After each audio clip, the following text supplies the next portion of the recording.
And you just can't appreciate enough that while talking about a story involving one of the great activists around the well-being of the planet and energy and renewables.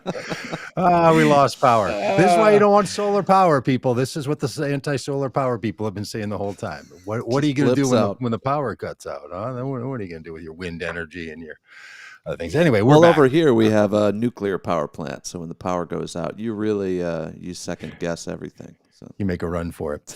Well, we're back. Welcome to the Common Good Podcast, where we talk about a lot of things, including a little recap of the highlights of the 2022 political season, not in their most important stories, not in the most consequential stories necessarily, but certainly in the most bizarre, fun, entertaining, and just a realization that the common good is not only competing with common no good, but just a whole lot of nonsense. So, all right, we were on. We had a solid start on number one with Greta. Number 22. We were talking 22. About who Andrew Tate is and why he was charged with human trafficking.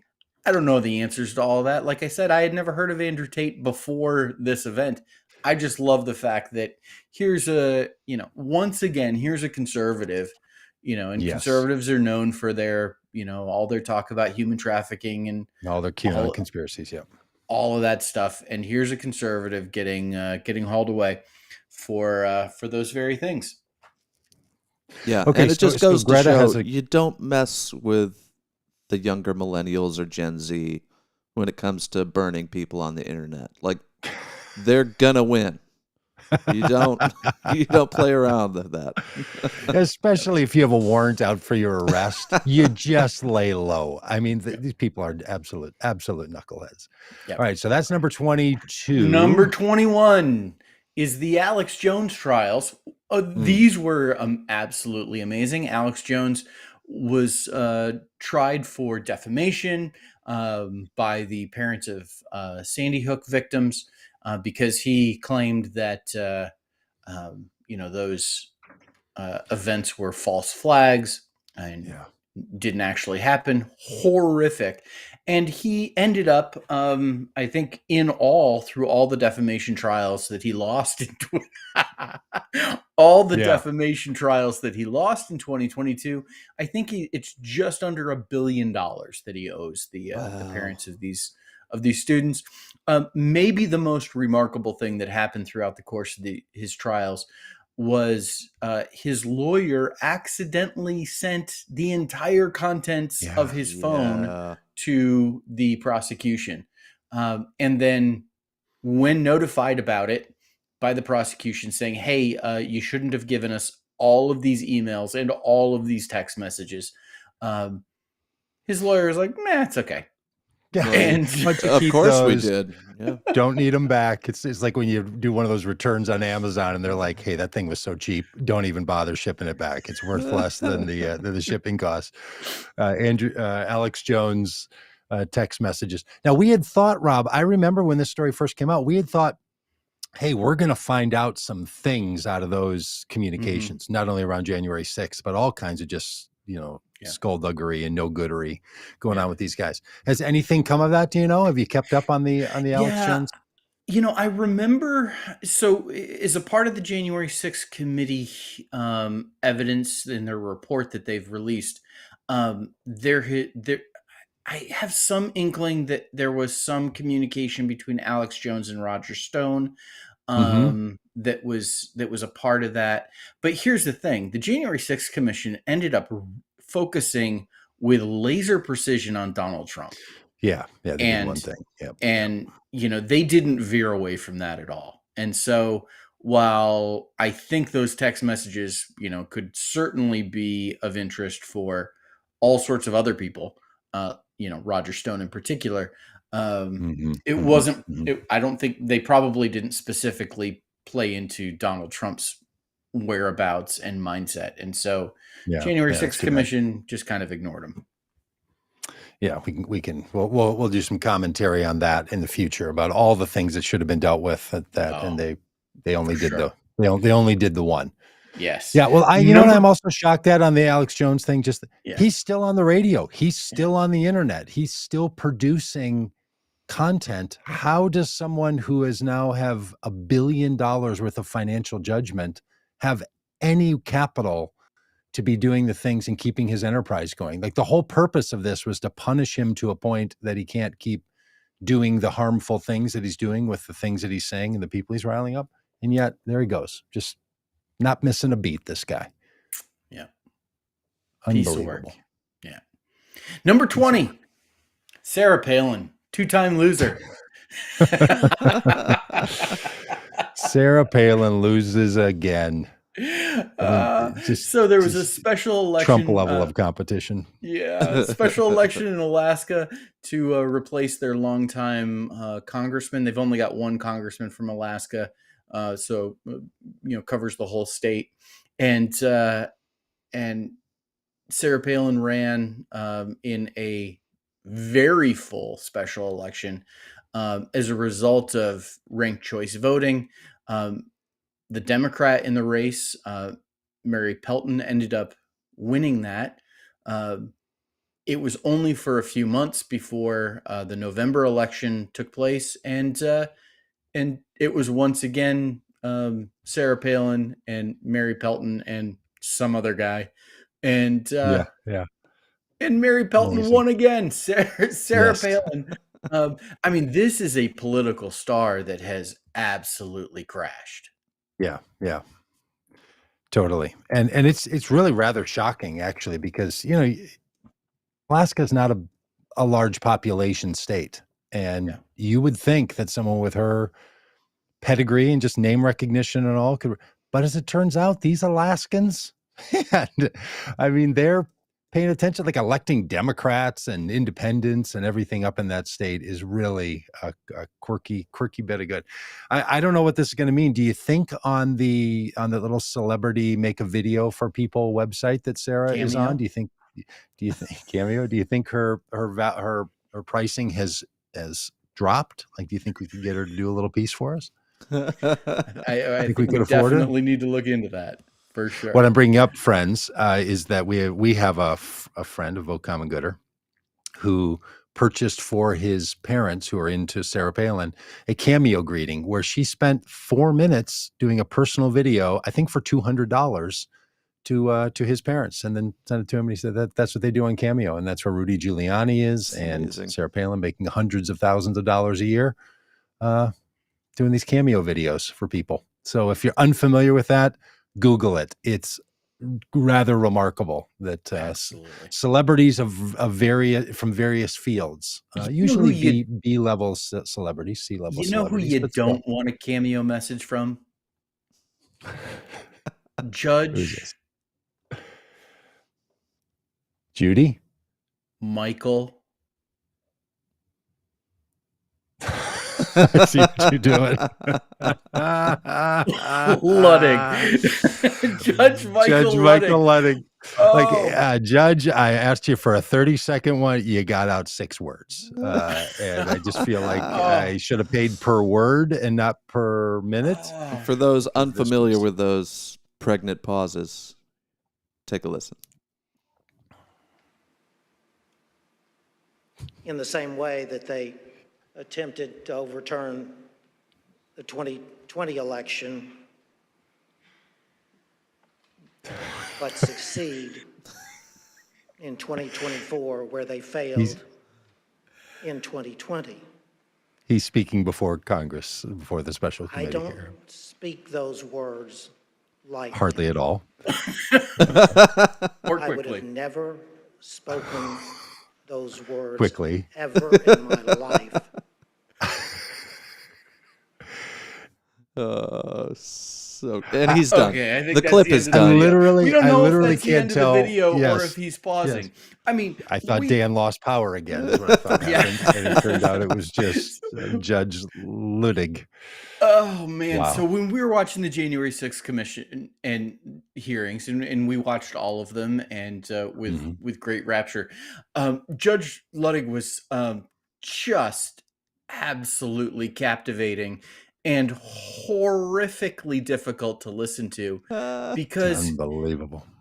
Such a serious man, taking his words so seriously, pausing for so long in between phrases. I mean, I think we ended up having a counter where we were counting, like timing his pauses.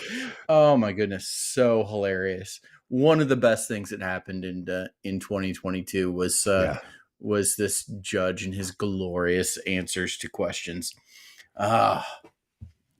So great. What are we on? 19? 18? Number 18. Madison Cawthorn. This guy. Remember that guy? This guy did not have a good 2022. This guy in particular. This guy had a bad year.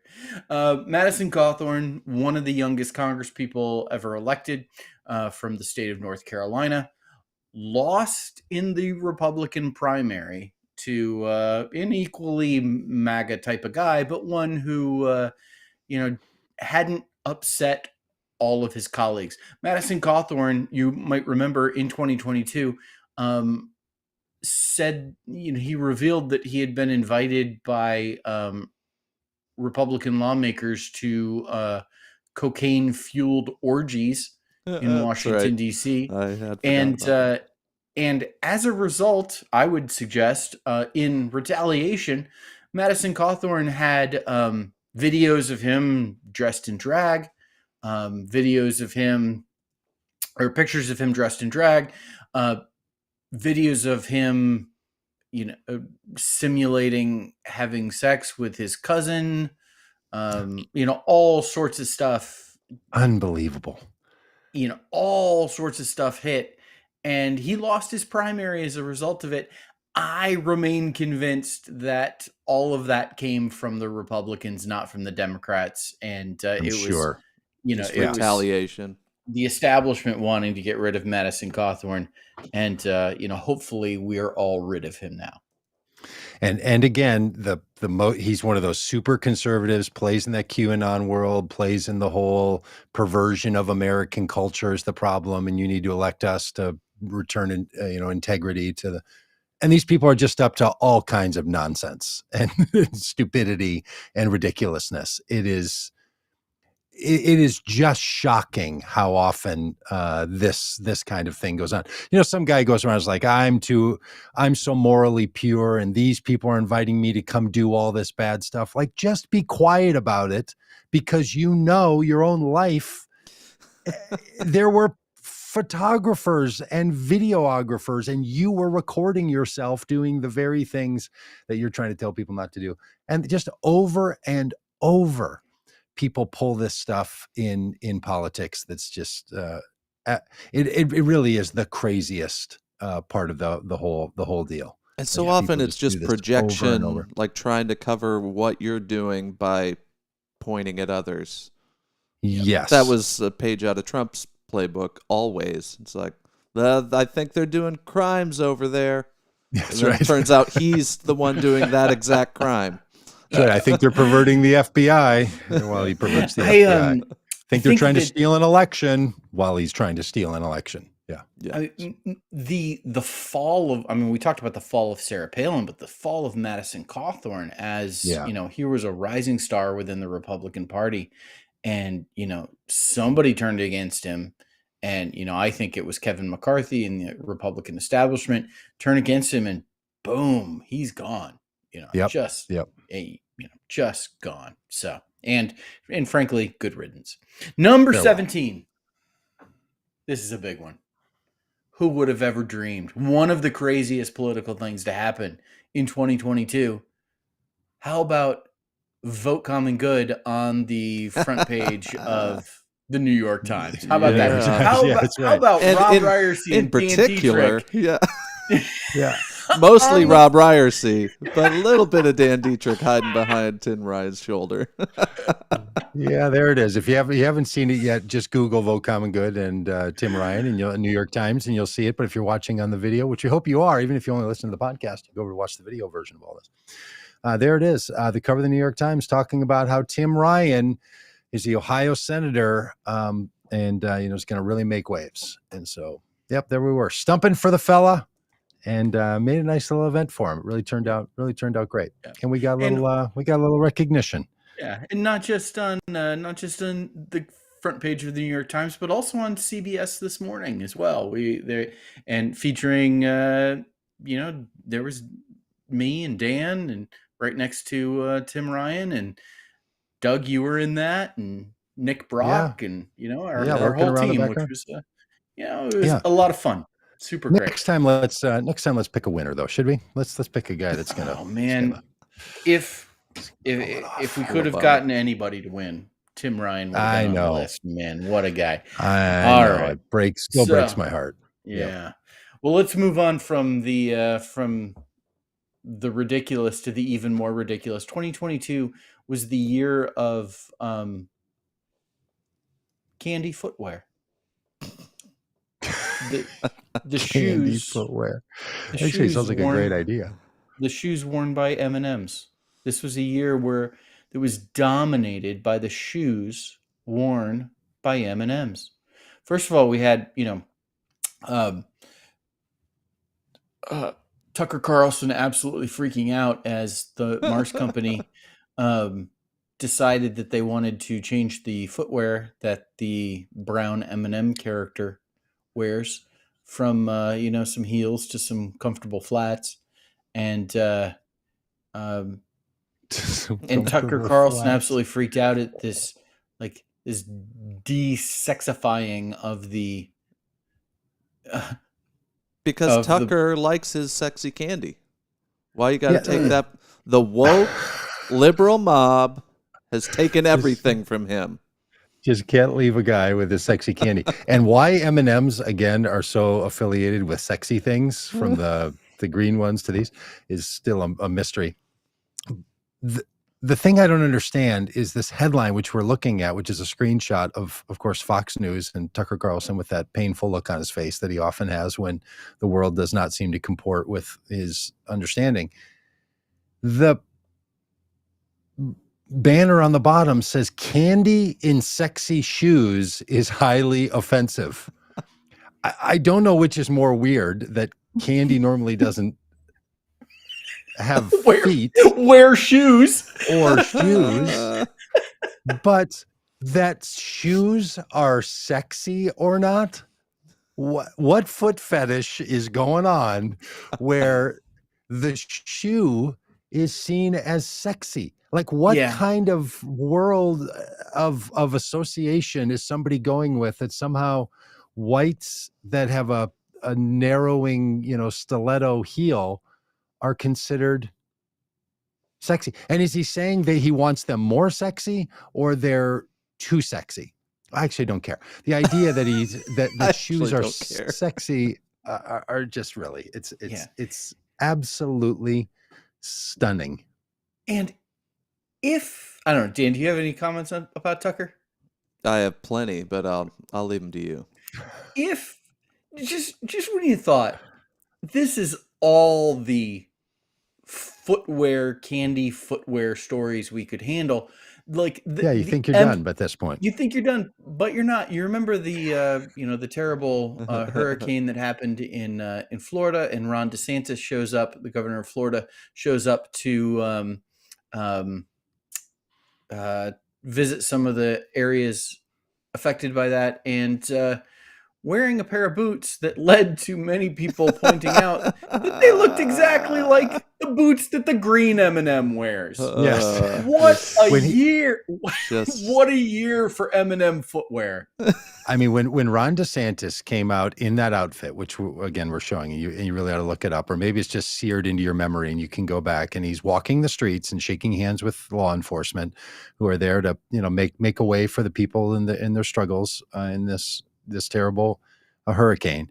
And he has his jeans on that frankly, I know, look, jeans are tough for a lot of people to buy. It's hard to find a proper fitting pair of jeans. Ron DeSantis is still on the hunt for a proper fitting pair of jeans. So they don't fit him anywhere in his cut properly. But then they go into a pair of nearly knee-high white rubber boots. There's a lot of people who do their jobs wearing rubber boots. This is a common work tool that people use. Rarely are they white. Rarely. It's post Labor Day too, so that's just troubling. And he's wearing these white boots, and then you just keep going through the outfit all the way up to the vest, the entire outfit. And this is the guy that people are so terrified is going to be elected the next president of the United States. It just not a fashion sense or a common good sense in the world out of this Ron DeSantis character. This really it's really shocking. Be the image that ruins his political career, because it should be. It should be. And how shocking he does look, just like the Eminem. I mean, the body shape, the arms, with the sleeves rolled up. It's just an incredible mix. But even the fake candy, that doesn't have a waist, somehow looks better in the white boots than the. And this is what gets me about all of these stories that we're going to come up with. There are people around all of these elected officials. They have staff and teams of people. Yeah. And someone said, someone did. Yes, Governor. That. Yeah. And, I mean, how much do your staff have to hate you if they're like, no, you're good to go? Yeah. This picture waddle launched, your way down the road there. This picture launched a dozen amazing memes. The green M&M being one of them. The just Dallas incredible. Cowboy cheerleader, just fantastic. The Oompa Loompa, wonderful. Yes. Gosh, the person that photoshopped, and I wish I had these kinds of skills, photoshopped the boots to be like thigh length. Absolutely amazing. I mean, just I love, like, it's just so hilarious. This is what, like, Twitter is tremendous. The best for moments like this, when Ron DeSantis shows up wearing the green M&M's boots. It's just truly amazing. So I mean, what a story. So great. Yeah. Number 15. The United Kingdom went through some prime ministers this year. Yeah. 3? Liz, 3? Yeah. Boris Johnson resigned. I don't even know how this system exactly works. Did the Queen kick him out? I don't know what happened. I don't know how all of it works.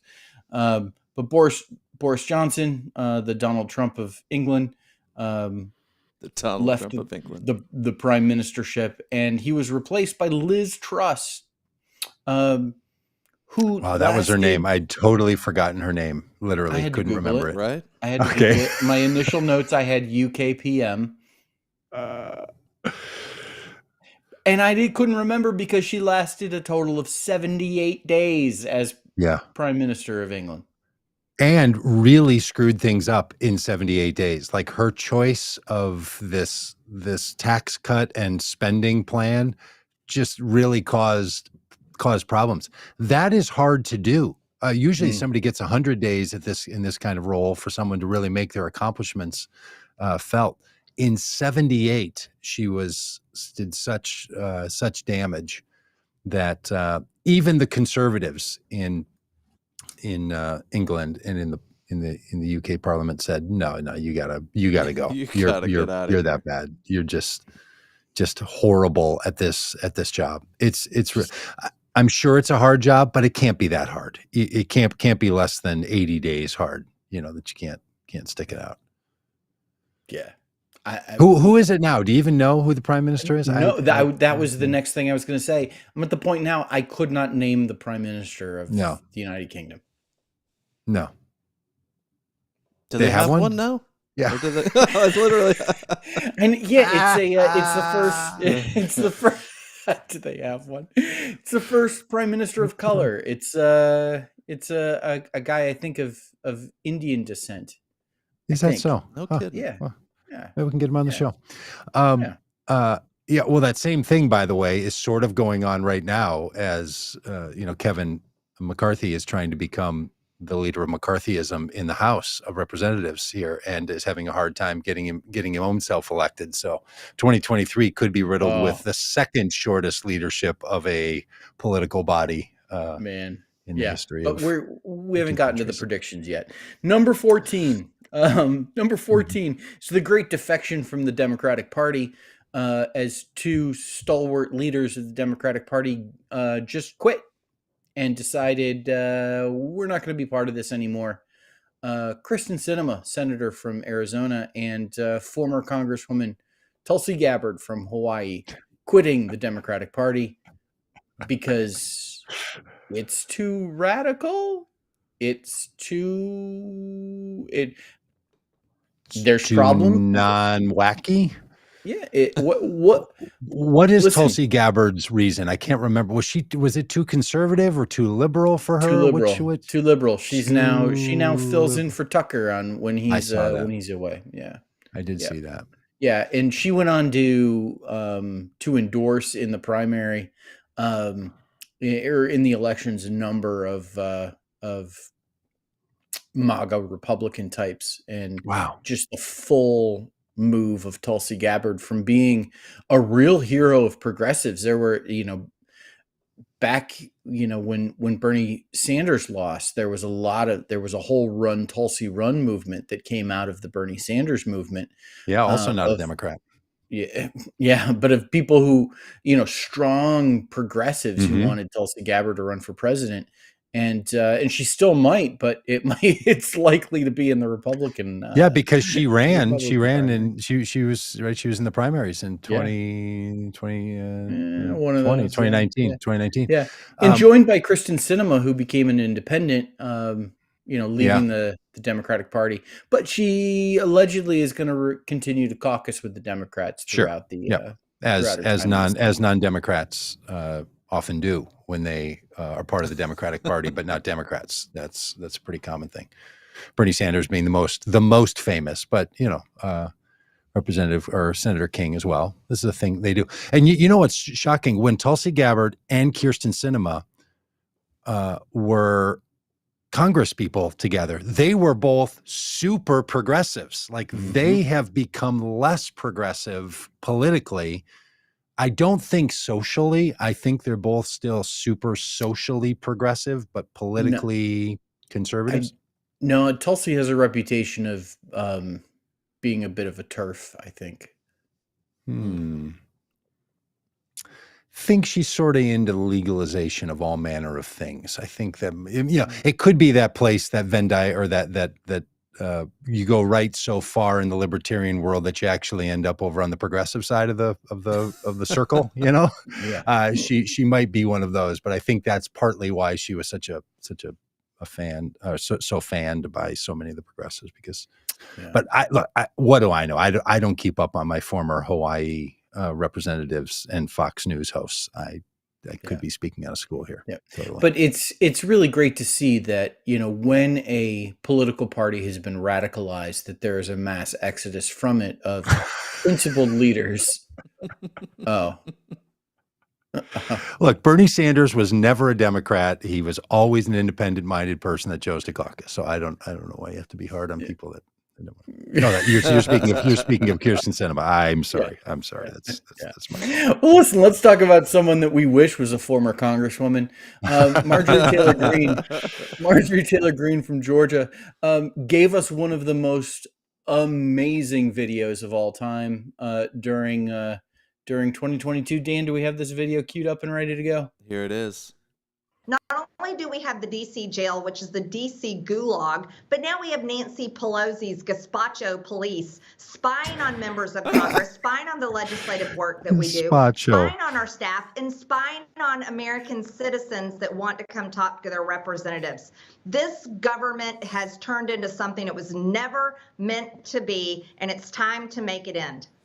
I'm going to have to play. Yeah, she's trying to make she's trying to, again, the conservative people, which we will revisit this theme in a moment, who confuse their food references is but in now and of we have itself Nancy offensive. Pelosi's gazpacho police You don't know if you're more offended because she doesn't know the word difference between Gestapo and gazpacho, or that she's choosing to somehow, again, downplay the Gestapo and what they did in the extermination of, in their participation in the extermination of millions of Jews in Germany. Yeah. And the content of what she's accusing Nancy Pelosi of is really offensive too. Yes. Nancy Pelosi is not, monitoring her political opponents in some secret police kind of way. Like, come on. Yeah. Right. It's just, she is just stunningly bad. And it's only the ridiculousness of, not being able to say Gestapo and saying gazpacho that really makes you just remember she is not a serious person. And she has enormous amount of influence on things that have a lot of serious consequence to people. And that's just the confusing space of so many. I mean, of the ridiculous nature of so much of this is just, there are many serious people in the world that have very aggressive ideas that they're putting forth through our culture and society and making a lot of consequence for a lot of people. And then there's, the Ron DeSantis's and the Madison Cawthorns and the Marjorie Taylor Greens and look, and a bunch of misspeakers on Democratic sides as well, for sure. That's not the only one, but she's just something else. Yeah. And sitting there in her own little hostage video setup, with the curtain behind her and the flags is just a very unbecoming look. Well, and the thing is, this is all funny until it's not, because in the midst of, we're laughing about her misspeaking, but she's stoking fears against Nancy Pelosi, and then it turns into real life violence. Yep. So this is making a boogeyman, and then people take it seriously because she's a sitting congresswoman, and then they go out and do real world violence. Real world things. She doesn't, but they do. Yep. Yeah, for sure. For sure. Oh, yeah. Marjorie. Marge. Can I admit something to you? Yes, please. I'm not sure I know what gazpacho is.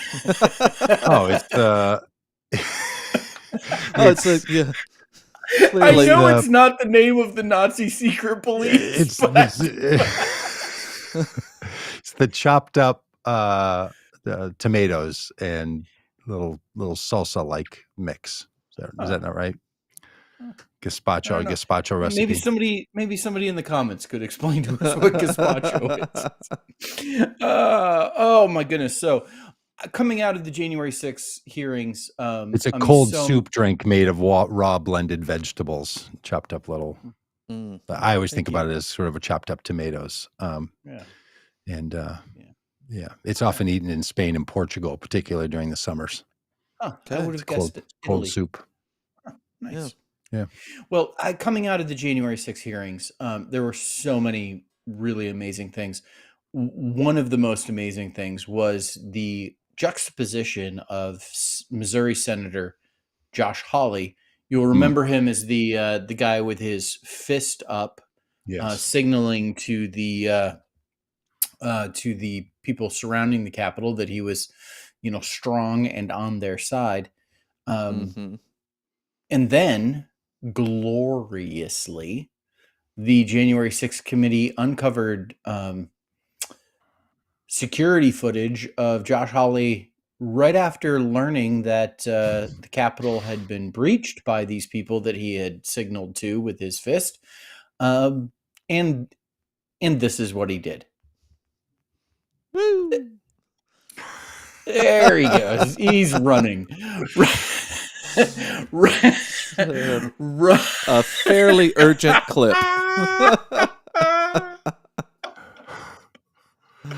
Oh my gosh. But all these people that were like, it was just a tourist day. Yes. Like it wasn't anything. This is the people's house, and they just walked in the building. Then you get images like this of them running for their lives because the Capitol has been breached by an angry mob. Yes. So hilarious. So disingenuous. And Joshy. so funny to see him caught in reality. I could just watch this on a loop unendingly. If you're just listening, you have to look it up just to watch it again. I know you saw it earlier in the year, but man, it's so great. And one of the great things about it is that the select committee investigating the January 6th insurrection chose to point this out. There was a lot of video. They were doing a thing, and it was almost their own little aside. Oh, and by the way, the last, the image of someone holding their fist up in the air Tough for a lot of us flashes Holly. back to 1968 in Mexico in a Black Power statement, on the Olympic podium with the fist up and the glove on, replaced by Josh Hawley doing it to the insurrectionists and then running for his life, that the select committee decided, let's be sure people see this. Let's make sure that we take a moment and just remember how scared some of the members of the Senate were on that particular day. And who he's not running with is his staff, are the employees that work for him. He didn't like get them all together and be like, let's all, he ran on his own.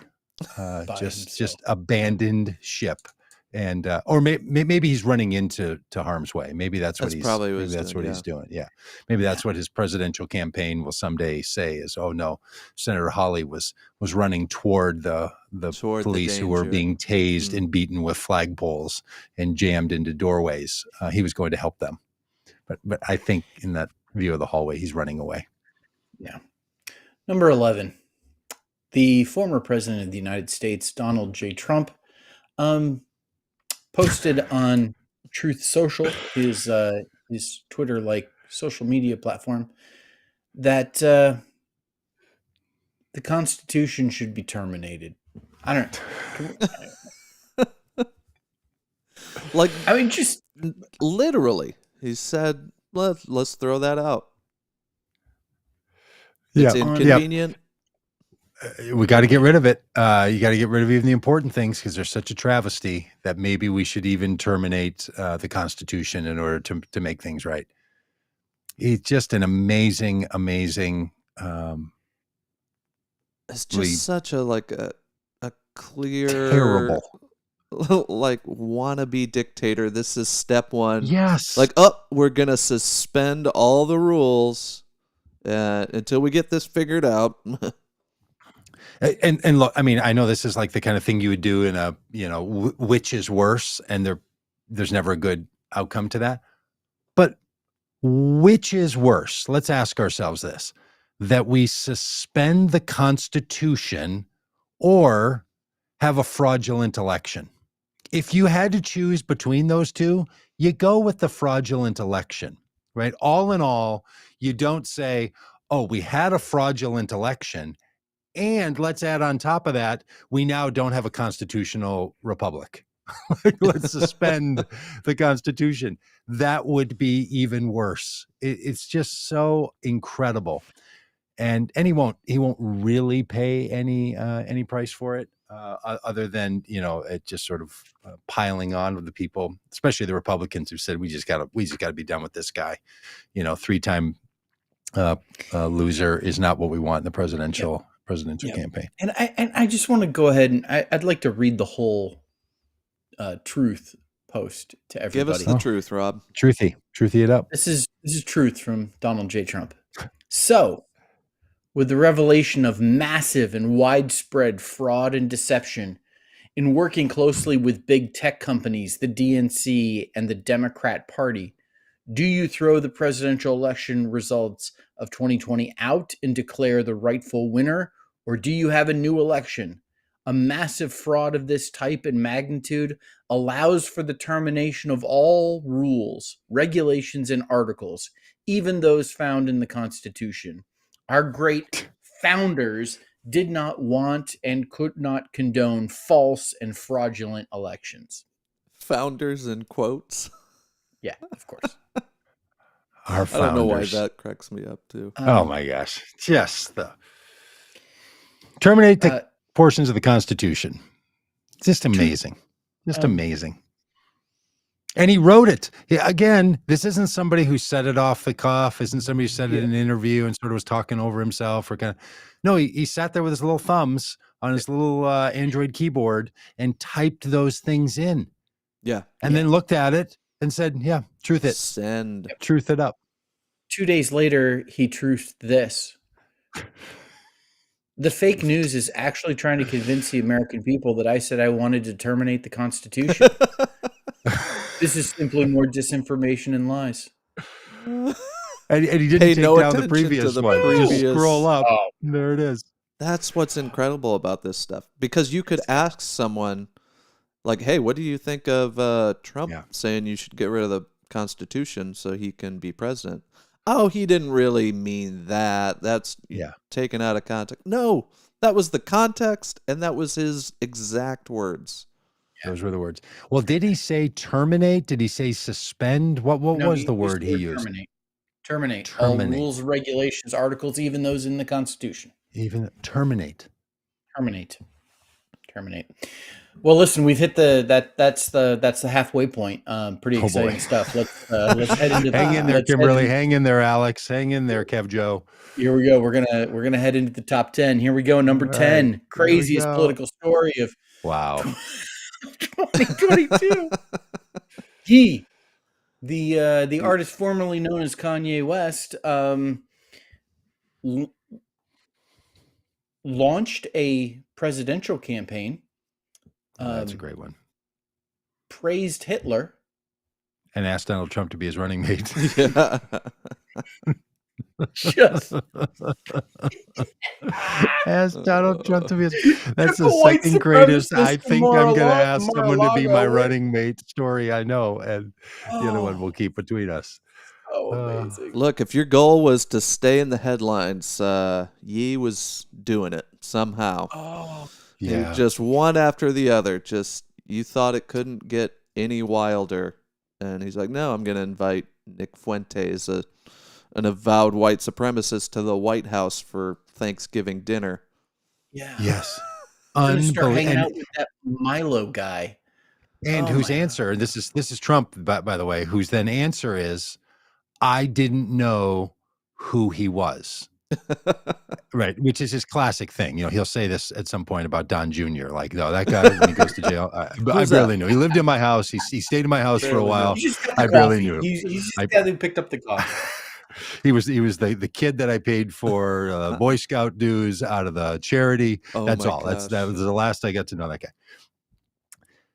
If you are a presidential candidate, if you are the former president of the United States, if you are a billionaire, why are you having dinner with people that you don't know who they are? Listen, just at a basic level, like that excuse, I didn't know who the guy was. Are you so lonely that you don't know who the people at your Thanksgiving meal are? I mean, I know some people who eat Thanksgiving meals with strangers. That happens on occasion. We've had some people over for our Thanksgiving meals, you know, somebody, and our kids were like, I don't even know who that guy is over there. I knew who they were because it was my house and I invited him. Donald Trump doesn't know who the people are that he's having dinner with. That honestly could be as disqualifying as, no, the person you're having dinner with there is an avowed white supremacist. And at that dinner, Kanye West asked Donald Trump to be his running mate. It's just incredible. And I don't even know if we got an official answer, if the answer was no or not. I mean, maybe it's, you know, I'll get back to you. Yeah. So he also went on, I believe it was the Alex Jones show, wearing a full mask. Right. Have you seen that look that he has where he wears a full mask? No. Like no just over his mouth or like a face mask? No, over his whole head, like a hood. And wearing the full hood, the full mask, praised Hitler. And like, hang on, he wore like a KKK hood? No, it's like a fashion thing that he does now. I don't know. Is Dan scrambling to find a picture? I mean, you wouldn't be able to tell what it is. It's just like a black ski mask without the holes cut in it so you can see. Yeah. So he can't see out of it. I don't know, Doug. I don't Okay. know. You're asking me questions you don't know. Well, you brought answer. this up. I thought you'd seen a picture or something. No, I apologize. the crazy thing is that it's not that he was You're wearing asking me questions about the thing I'm telling you fact about. that he had a hood over his head. Really? Okay. It's that he said that Hitler invented the microphone and paved roads. He did. Well, apparently he did. He did move to pave roads so that he could move military equipment and move millions of people quickly across the country to put them into internment camps. Yeah. Here it is. Holy moly! And let's see again the rubber boots. I was going to say white. The boots. They're not white. He's got the Ron DeSantis boots, but in black. A little more. You have trouble finding the white boots. Even Yi couldn't come up with the white rubber boots. Just an incredible outfit. Oh, Thank you. This Yi, is just 2022. Thank you.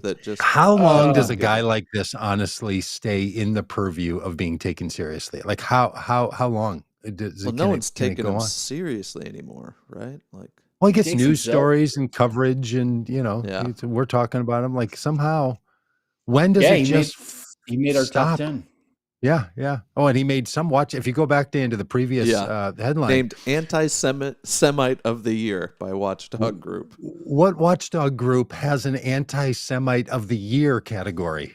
Like, yeah, that does seem like a little. What is that? Who's the Watchdog Group that has? These are awards you don't want to win. No, this is awards you don't want to be giving.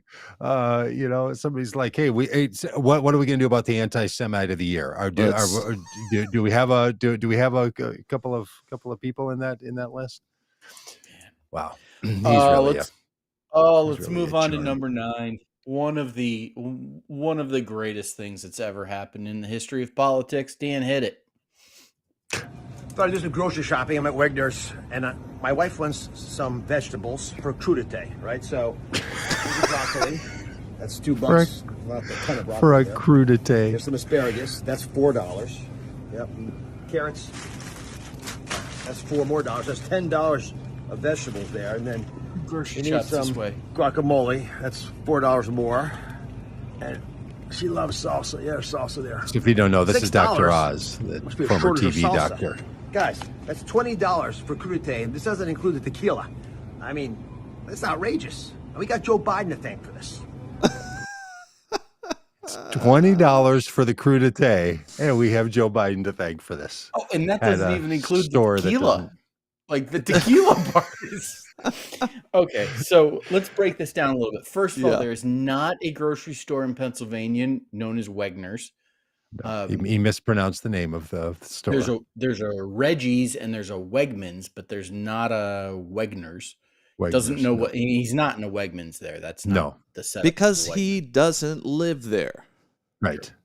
Number 2, I admitted earlier I wasn't exactly sure what gazpacho was. I got to admit, before 2022, I'm not sure I would have known what crudité was. Nope. Alex, what's a crudité? Could you give us a? Alex is our new producer. Tray. Like the rest of us would call it a veggie tray. It's a veggie tray. Especially who puts asparagus on a veggie tray? Can we talk about that? You just gonna gnaw on some raw asparagus? No, you're gonna steam that thing and you're gonna keep it crunchy, and it's just not right delicious. Good, the one thing he does have going for him is a well prepared piece of asparagus. Yes, I love asparagus. You don't put it on a veggie tray. You only have it on the side with your steak and the potatoes? No, yes. You cook it. Yeah, that's right. A veggie tray, you got your baby carrots, you got your sliced celery, you got your mini your mini tomatoes, peppers. Sometimes you get those tomatoes. No one eats them. Come on, Judge Letting. Some baby tomatoes. Yeah, some cherry tomatoes. You got the little tub of ranch in the middle. And I think what you're describing is a veggie tray and not a crudité. No, That is the difference. The crudité has a lightly steamed asparagus. Hey, here's the other thing. Can we talk about asparagus with salsa? This combination of things makes zero sense to me. What are you dipping in the salsa? What are you dipping My wife in the likes guacamole? salsa. Are you putting carrots in the guacamole? What are you dipping in the salsa?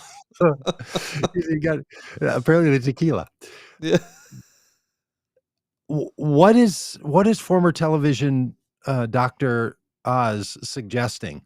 We should pay farmers less money for the work of growing vegetables? Yeah. I don't think this is an argument you want to win, right? I think you don't want to be saying, hey, the vegetables are way too expensive. We need to do everything we can to elect me to the Senate so we can start paying less for our vegetables. Because so many people, primarily farmers, have been saying for years, we're not paid enough for the crops that we have to produce. And here's this guy talking about the crudité and how he doesn't want to have to pay these kinds of going prices. Like, the level to which this is a terrible idea is almost unimaginable. The wrong name, the wrong collection of food. I think if you add it up, the pricing doesn't even come to only $20. And his solution is pay less for vegetables. Just really. Well, yeah, and how did Joe Biden do this? Like, farming is actually one of the most socialized areas of our economy. We subsidize almost every type of crop. And so what do you want to do here, Oz? You want to nationalize all the farms? That's right. What's the solution? Unionize the farmers and drive down their pay. That's what you're going to do, Dr. Oz, for Senate. But my favorite thing is we spent a lot of time in Pennsylvania during the election cycle, crisscrossing the state, talking to a lot of voters there. And these are salt of the earth people. Right. There's a lot of, like, gritty steel towns like Pittsburgh, and there's no one that says words like crudité. And this guy drops in from a different state. No. Doesn't know the people, doesn't understand the culture, just the name of the grocery store. The name of the grocery stores. It's just unbelievable. But as Alex reminds us in the chat, that a crudité does include all manner of vegetables: broccoli, cauliflower, asparagus, snap peas, tomatoes, cucumbers, radishes, which, again, radish in a collection of vegetables is just that's a real statement in and of itself. But uncooked, right? These are raw vegetables, green beans, right? Endive. I don't know what endive is. Do you know endive? Is that a vegetable? I don't. I was raised on radishes, but not endives. A lot of new stuff for me. Midwest. Well, whatever it is, they should stop paying endive farmers what they're paying them, because this endive pricing is just killing us. Oh, raw. You only have them raw, Alex says. All right, where are we at? Number 9? Amazing. Number 8. Oh, number 8. That was number 8. Okay. Yeah. Donald Trump's NFTs. How is that number 1? How is that? Remember that. Remember when he had the lasers coming out of his eyes? Donald Trump said he was going to have a major announcement, which, sent people, reeling, wondering what that major announcement was going to be. Was it that he was going to run for Speaker of the House? No. Turns out, no, that wasn't it. Was it that he was going to drop out of his presidential campaign? No. Yeah, no, not yet. All the, what was the major announcement? The major announcement was his digital trading cards, known more popularly as they make excellent gifts. Known more popularly as NFTs, non-fungible tokens. And listen, as a person who's dabbled, I run the risk of being mocked. You will not be mocked. This is a safe place for you. You are welcome to share whatever.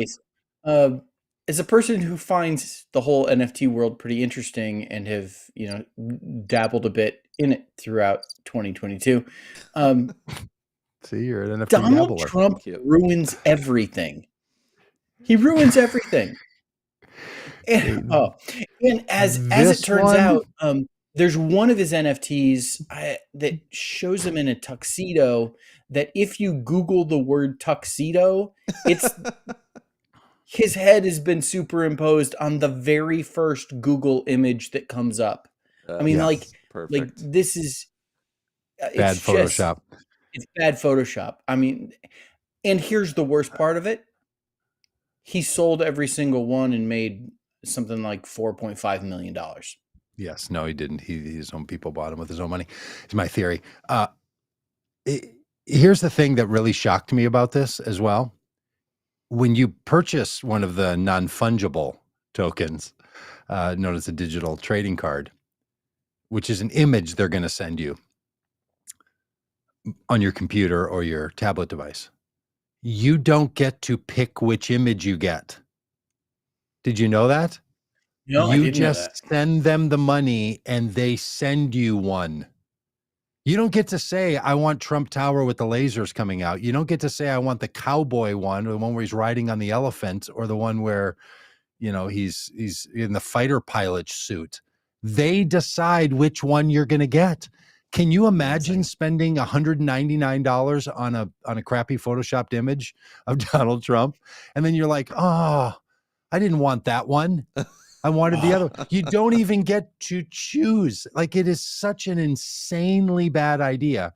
And of course, his own people, in my view, took money, bought these, and now are reselling them on a secondary market and trying to gin up a scam around the whole thing, which is true of a lot of the non-fungible.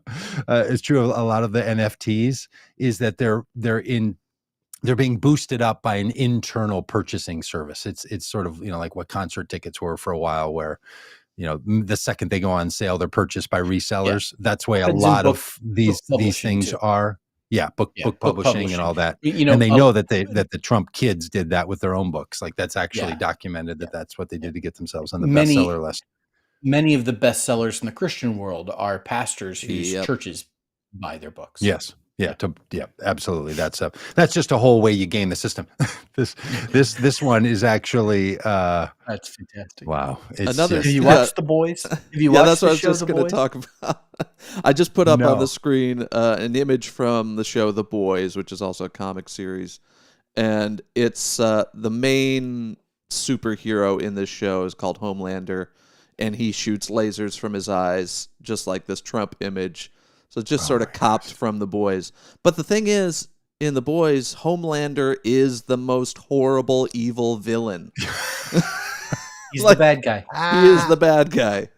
Just the epitome of corrupt, evil. So funny. Oh, let's keep going. Number 7. And do you remember? Hang on, just one more comment.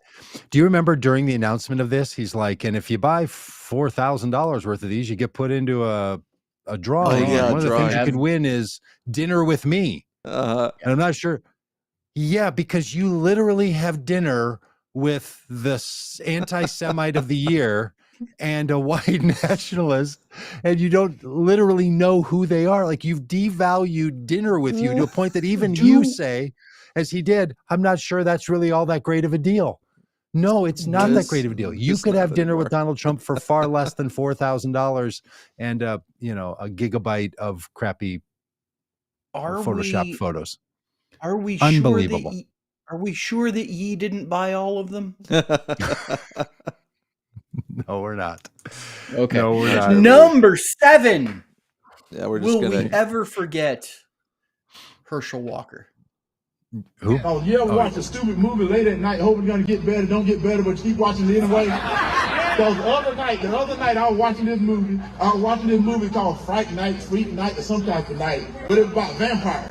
I don't know if you know vampires are cool people. Or they not. Speech for the person running for the United States Senate. A werewolf can kill a vampire. Did you know that? I never knew that, so I didn't want to be a vampire anymore. I wanted to be a werewolf. But then anyway, as I'm watching this movie, and they can tell how stupid it is because it's 1 a.m. So I'm watching my TV. These kids watching their TV, vampire kill on their TV. So you know it's kind of stupid, but I'm still watching though. As I'm watching this show, what was funny, these kids had a vampire in their attic at their house. So they was watching their TV. Now I'm watching my TV, as they watching their TV, and they see the vampire killer on their TV. So they win this contest to bring this actor. Now y'all got to stay with me. Bring this I actor can't who's stay a with vampire killer from that TV to get rid of this real life vampire in their attic. So as this actor comes to their home, he got all the right stuff. He got all the right stuff because you got to have a stake, you got to have a thing to kill him in the heart. And he got a necklace of garlic, so that worked. I don't know what it does, but it worked. You got to have a cross because it burned. I know that worked. What? It's just amazing. I mean, among the less quality parts of this is that while running for Senate, he's up at 1 a.m. watching horrible films. Yeah. Talking about how like, hey, stupid the it other was. night, instead, I'm watching something so dumb that I can't even understand why I'm still watching it. And that's actually the way I feel watching him say the very things about him watching the film about the people watching the films about the vampire. It's just unreal that this. Yeah, but he'd rather be a werewolf than a vampire. Yeah, I know a lot of people kind of pick on that, but that I don't know. Isn't that kind of one of the questions that people ask in like a would you rather? Which would you rather? Would you rather? Yeah, I don't know. Rather be Batman or Superman? Yeah, totally. Would you rather be invisible or have super strength or something like that? I don't know. I know people were really on, but just the babbling nonsense about all of this. And LaKersha Walker is an illustration of the fact that maybe in both political parties, I can't speak to that. I've only seen it be true in the Republican Party at this point.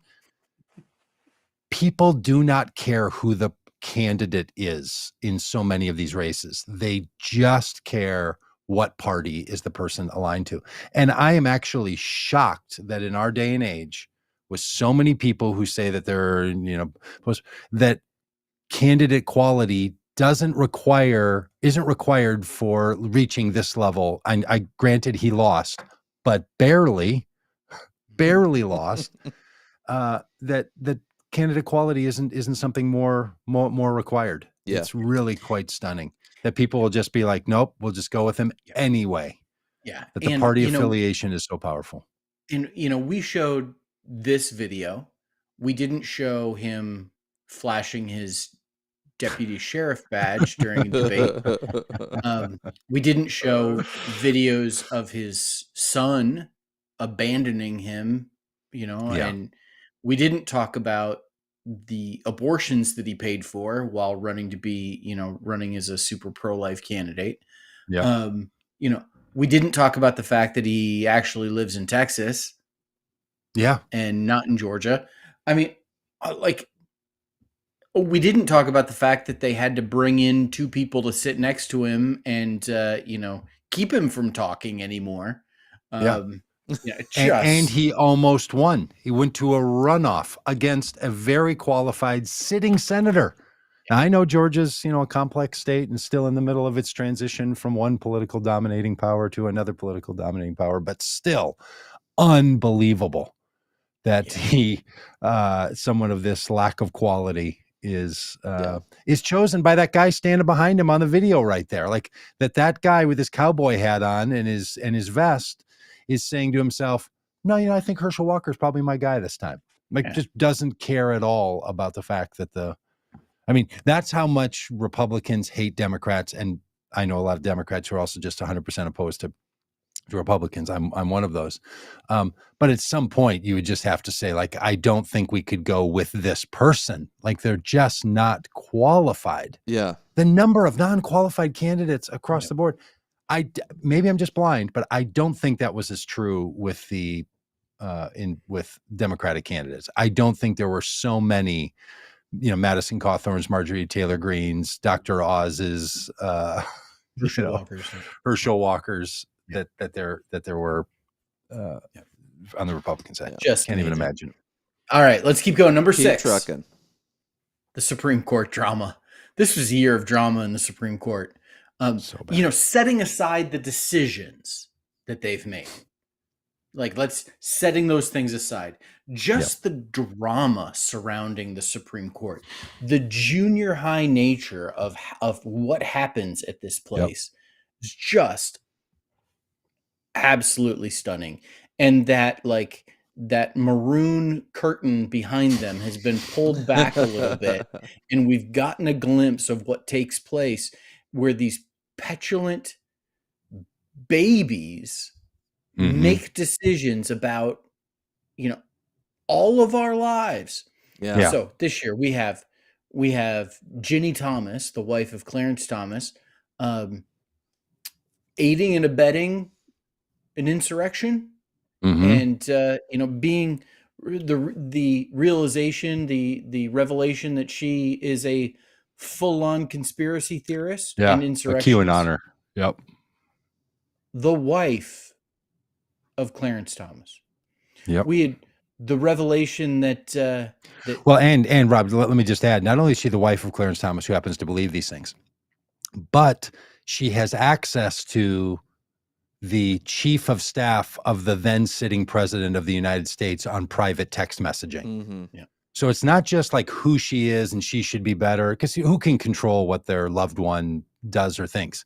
But she uses her position in the work that she does to garner access to chief of staff and to senators and to everyone else. And then admits that in the mix of people she's texting, her best friend or whatever, she's texting Mark Meadows about this best friend or whatever. It's a Supreme Court justice that she's married to. Like, there were no separations between. Yeah, that's right. Yeah. Amazing. I mean, just deval. And look, the Supreme Court needs to be an institution better than its members. You always hope for that, right? You hope for that in every instance. That's why you have institutions. You hope that they're better. They have more stability and more value and everything than any of the members.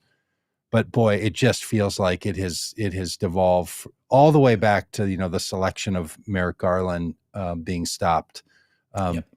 Like for the last 8 years, it has just been a real travesty of credibility with the Supreme Court. I'm not sure it can ever recover.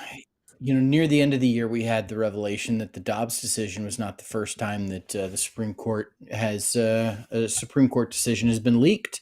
Yeah. Our friend Robb Schenck revealed that during his time as a conservative religious right operative, Judge Alito and or his wife revealed to some people close to Robb, donors to his organization, that then told him the decision that was going to be coming down on the Hobby Lobby case, and then Robb was able to let the folks at Hobby Lobby know that they were going to win that and be ready for that. Just shocking to find out that the Supreme Court justices hobnob with rich people, and they've got there's actually today a news story about Chevron donating to the same charity that Robb talked about in that New York Times piece a few weeks ago. Chevron donating to them while they had a case before the Supreme Court. This kind of corruption. We like to think that this institution is incorruptible, and then the curtain gets pulled back and we realize, no, it's not. Yeah, these people are all sitting around the same dinner table at parties and making little deals behind the scenes. Yeah. So this is crazy, jaw-dropping, not crazy funny. Yeah. Not funny. But speaking funny, of not funny, crazy, funny, and a little jaw-dropping. Number 5, Donald Trump tried to grab the steering wheel. Jesus, take the wheel. Jesus, take the wheel. I just was laughing at this last night watching. There, for some reason, on one of the news shows, they were replaying Cassidy Hutchinson, saying that, hey, here's what I heard from the guy who was leading the Secret Service detail, a Tony Ornato character. And I was just like, again, Donald Trump tried to grab the steering wheel of the vehicle to make it go to so that he could go to the Capitol and join with the people who were going to try to stop the certification of Joe Biden's presidential election. Like, not only that he tried to grab the steering wheel and then grabbed a guy's throat and was swearing from the back seat, crazyville beyond belief. The thing he wanted to do was to personally participate in stopping the certification from being acknowledged. Unreal. And I just think, why with all, I mean, why in all the goodness of the world could those Secret Service agents have just not let him do it? Just have let him go. And then he would be literally standing there while people are bashing in the windows. I mean, it would have just been the end of it all. He would have been arrested that day had they let him go there. Incredible. And then he still acts like, it was just no big deal. I totally should have gotten there. It's just, I have no words for this. It is just stunning. Unbelievable. Really is. And this is just the stuff we know, truly. And I'm not trying to be one of those conspiracy theorists like, well, the stuff you know is it's really the stuff you don't know. No, there's got to be 100 other stories about Donald Trump's behavior as president that would be on this level of unreal. Mm-hmm. Yep. Speaking of unreal, in 2022, number 4, Elon Musk. Oh my God. Bought Twitter. Elon Musk flirted with buying Twitter, ended up in an agreement to buy Twitter, tried to back out of it, and then was forced to buy Twitter. Yes. That's because he said he would. Yeah. And just remind all of us, he bought it with money from Saudi Arabia and the Arab Emirates. Yeah. That's who owns Twitter. That's where the money came from. It wasn't like, Elon Musk has access to billions of dollars. He didn't use all his own money. He put together a little investor group that owns it. He's the head of it, soon to be the failed CEO of it. But it's owned by the, UAE and by Saudi Arabia. That's who owns it. So how y'all feeling about that, conservatives? Feel pretty good? Feel real safe there that you got yourself a free speech zone funded by the Saudis? That's great.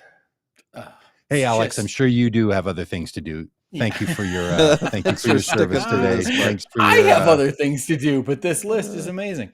I mean, executive producer Alex O'Brien is going to step away for now, and we'll do the best we can to hold on. My favorite though is when Musk put out the Twitter poll. Should I step down as CEO of Twitter? And everyone was like, "Yeah, do that." You should. Yep, and he's like, "Didn't count." I think there were a lot, and because the answer was, we don't know how many of those were bots. Yeah. That was his response. The thing I own is such a trash fire that I don't even know that I can trust it, because the responses I might be getting could be just body algorithms, and I don't know, because it's this bad of a product. Yeah. It's truly Twitter is the Kanye West of social media, and how it's still a thing is stunning to me. Yeah, and I mean, by the way, if you're watching this on Twitter, we appreciate it if you'd retweet this to your friends. Thank you. Number 3. Speaking of things we didn't know, I didn't know who this guy was. George Santos. Neither did the voters of Long Island. Will be seated today in the 118th Congress as the congressperson from Long Island, New York. George Santos. Turns out everything he said about himself has been a lie. Not true. Yes. From his work history to his ethnicity, family history, his family history, all of it. Now there's articles asking the question, is George Santos even gay? This is the depth of fabrication that has been revealed about this guy is just, it's stunning. It's stunning. It really seems like a pathological, he's not doing it on purpose even. He's lying about things that are easily confirmed or denied that don't matter. He lied that his mom died in 9/11. She didn't. Like, you can just check that. There's video where he claimed that he had radiation for a brain tumor. When you lie about things where the truth would be easier to say, that's when you know you're really in deep. Like, there's no value to lying about that. Just say the truth about your mom. Like, mom's actually a pretty good story, right? Like, but apparently not to this guy. And here's the thing with it. Like, when he went on with Tulsi Gabbard and was interviewed on, and she was really direct with him. I don't know if y'all watched that interview. Did you see that? Yep. Yeah. She was on top of it. And and he said, look, I made a mistake. The idea that you're going to reframe a pattern of deception as a mistake is the thing that hopefully he's not allowed to do, right? Because there are mistakes people make. People do make mistakes, and voters and loved ones and friends and strangers allow people to move on past their mistakes, right? Everyone's like, oh, I got you, man. Sorry about that for you. This is not a mistake. Right. Like, regularly lying about things over years is not a mistake. That's not what you use the word mistake for. It's not a pattern. It's a pattern of behavior. And what could get him in real trouble is, there is something, and we have made this point multiple times throughout 2022 on this podcast. There's one thing that is political rhetoric, and then there's another thing that's like legal documents that you sign, affidavits, things that you attest to under penalty of, perjury. When you sign your name to those documents, it is a legal document, and you are held to, like, you have to tell the truth. And one of those is FEC filings, the Federal Election Commission filings with his campaign. One of those is his financial disclosure that he makes to the House of Representatives, as all elected people who've been elected to the House of Representatives do. And there's significant questions about where his money has come from. Totally. And has he lied on those documents? This guy could be in a world of hurt. But until that happens, could we just talk about the fact that he's Jew-ish? Oh my gosh, that's gotta be one of the most stunning. Yes. And we're saying JEW-ish because he wanted to clarify. He never said he was Jewish. He said he's like kind of a little bit. Yeah. He was raised secular Jew is what he said. He wasn't, but he said he was raised as a secular Jew. So he came from a family that was kind of Jew-ish, which is both a ripoff of a stand-up comedian's joke and also the name of a cookbook for people who are marrying into Jewish families and want to do cooking. It's the Jew-ish cookbook. That's very clever. So, yeah, it's actually a phrase that people in Jewish culture use a lot, internally. So that kind of, it's not only just sort of dishonest and kind of stupid coming from him, but it's also ripping off how Jewish people talk about how you live, if you're a non-observant Jew. It's just bad at every possible level for this guy. Wow. And it's just over and over and over. The lies were intended to make it more possible for people to vote for him. Mm-hmm. Yep. Like, that was the purpose. It wasn't embellishment for some memory reason or for some insecurity. It was just, no, I'm going to make up stories about employees, about my parents, about my background, about my work, about my heritage, all that, because I'm trying to figure out how to win. And that he wasn't caught, Rob, wasn't caught until after the election. Well, I literally heard a Democratic strategist say on Sunday, well, there was opposition research done by the DCCC and by his opponent, and they turned it over to the media, and the media didn't do anything with it. The media didn't do a shot, like literally trying to blame the media. We live in an age at which you can put all of this out yourself. Like, I don't know, hop on YouTube or Twitter or Instagram or Facebook or Snapchat or Zoology or wherever, or Truth Social, and just start putting this stuff out in the world until it haunts him. You don't have to wait for the media to think it's an important enough story. Like, so then the Democrats are like, we tried, we just couldn't get anybody to listen to us. That's unbelievable. Unbelievable. You know what else is unbelievable? Number 3. In 2022, the residency of the former president, Donald J. Trump, Mar-a-Lago, was raided by the FBI. Raided by the FBI, by the crudité gazpacho. Came down there, and they and what's shocking is that it wasn't raided by the health department for the bed bug infestation that everyone knows they're so famous for. That's what's even more shocking. Where have they been? They're sitting it out like the IRS with this guy. Health department, you need to get into Mar-a-Lago. The FBI went into Mar-a-Lago to take back documents. Take back classified documents that had been stolen by the former president of the United States on his way out of office. Incredible. Yeah, this one is of the jaw-dropping variety. Like, this is stunning. You can't make this up, because there were so many off-ramps along the way. Like, hey, we think you might have accidentally taken some things you shouldn't have. Yeah. Can you go ahead and... Are you sure that's all of it? Did you look around? You positive that's everything? Like, literally asked him over and over and multiple times, and his lawyers, and got certifications and suggested places to look. Oh no, we got all of it. And they went down there, and there were like 1,500 documents or something. Just hundreds of boxes. Hundreds of right boxes. Next to the box of framed Photoshop magazine covers.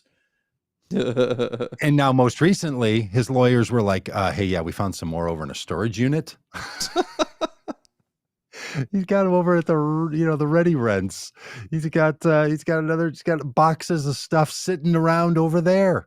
Just, I mean, how this guy lives his life. And again, the people surrounding any of these folks, story after story, you're just like, how were there not people that said that's not a good idea? It is truly something. Yeah. And no one does it better than Trump being raided. And then the way the right and the Trump supporting MAGA crowd was like, the real problem here is that the FBI raided a former president, instead of a former president put the Justice Department in a position where it had to raid his property. Yeah. And then people wanted to argue about the word raid or not. Oh my goodness. Like, it's a raid. It's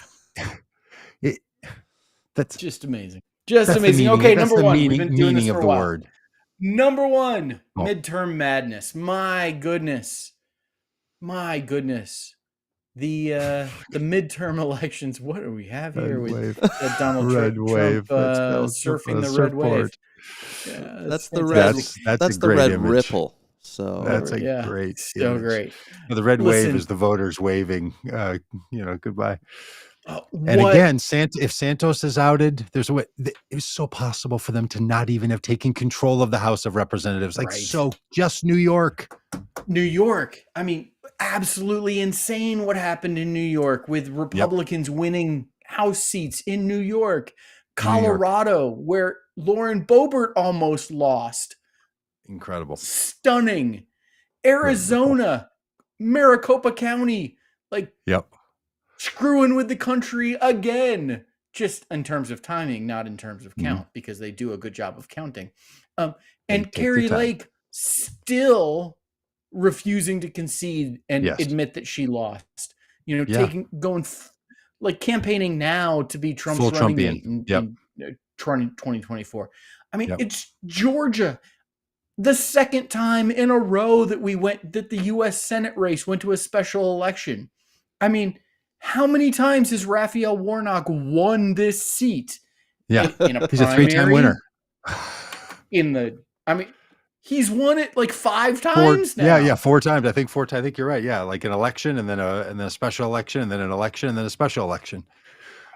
It's just That's what it takes for a black man to win in Georgia. He's got to literally win 4 times before people are like, okay, all right, you won. All right, fair enough. Fair enough. Absolute that's the road you got to climb throughout the course of this year. And these midterm elections were just, in terms of just crazy things happening and the consequence of them, just wow. What a year. All right, and because that's not enough, let's talk about predictions for 2023. All right. 2023. What's going to happen? Dan, do you have some predictions for us? 3 crazy predictions? Crazy predictions? No, I don't. It can't get any more crazy than it just did. So. All right, I'll give Rob, what do you got? All right, you going to go all 3, or do you want to alternate? Let's alternate. Let's alternate. In 2023, Joe Biden is going to have the opportunity to nominate another Supreme Court justice. Oh, wow. And where's this coming from? The conservative resignation or death? I don't know. You think Clarence Thomas is going to have to resign because of the behavior of his wife? I think Joe Biden is going to have the opportunity to nominate another Supreme Court justice, and it will be coming from the conservative side. Wow. Boy, that's a bing, bing, bing, bing, bing. All right. My number 1 is Joe Biden will not seek and will not accept the nomination of his party. I was going to come with that one too. To be the president. Were you? To be the presidential candidate. I think he's going to say, no, thank you. I think he's not totally agree. Totally agree. I think he realizes that he can go out as one of the most loved presidents of all time because of what he did, and staying any longer could only hurt his legacy. Totally. And he's going to be 82 or something when this term is done, and that's a life well lived. Yep. Okay, what's your number 2? Number 2, Donald Trump is not going to seek the nomination of the Republican Party. Son of a punk. Okay. You have to cross that one off your list too. I think Donald Trump is not going to end up running for president after all. But a Trump will. Which one you think? My money would be on Don Jr., but no way. This is a crazy prediction, so I want to leave it open. A Trump will seek the nomination of the Republican Party, but it will not be Donald. Wow. Okay. Wow. I think Melania has to be born in the country, so I don't think it's going to be her. All right. I was going to say the same thing. I think Donald Trump is not going to be seek the Republican Party endorsement. I think he's going to run as an independent after he's indicted.